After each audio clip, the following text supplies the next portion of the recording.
আগে হালকা করে একটু তেলটা বাইরে নেবো, পরে চিনি দেবো। পরে চিনি দিলে একটু ভালো হইব। আগে একটু ভাজা ভাজা করে নেব, তারপরে মশলাগুলো দিয়ে দেবো।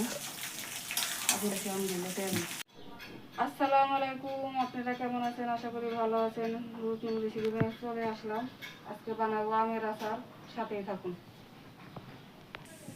আমটা শুকায় রাখছিলাম, এখন আচার বানাবো।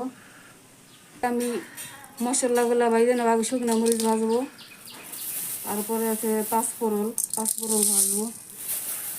পাঁচফোড়ন বেশি করে দিয়ে নিই। পাঁচফোড়ন একটু ভাজবো, তারপর বাইরে নেব।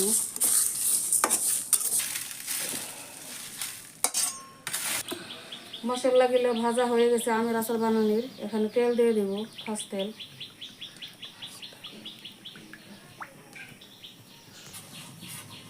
এখানে শুকনো আমগুলো তেলের মধ্যে দিয়ে দিব।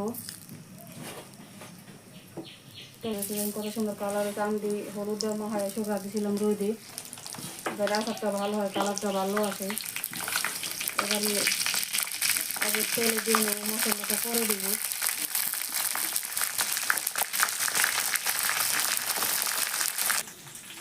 আগে হালকা করে একটু তেলটা বাইরে নেবো, পরে চিনি দেবো। পরে চিনি দিলে একটু ভালো হইব। আগে একটু ভাজা ভাজা করে নেব, তারপরে মশলাগুলো দিয়ে দেবো। আগে কেমন দিলে তেল।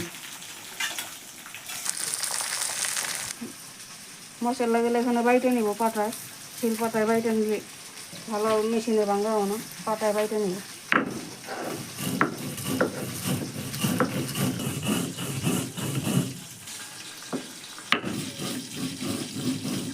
বাটা হয়ে গেছে আচার বানানো।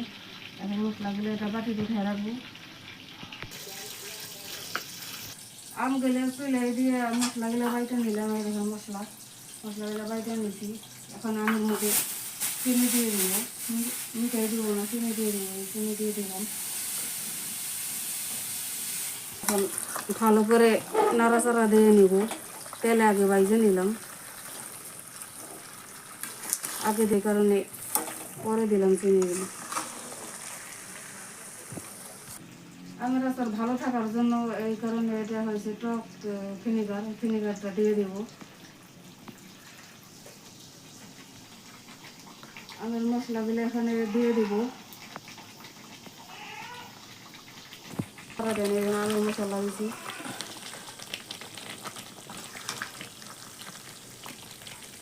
আমার আচারটা কেমন হলো সবাই কমেন্টে জানাবেন।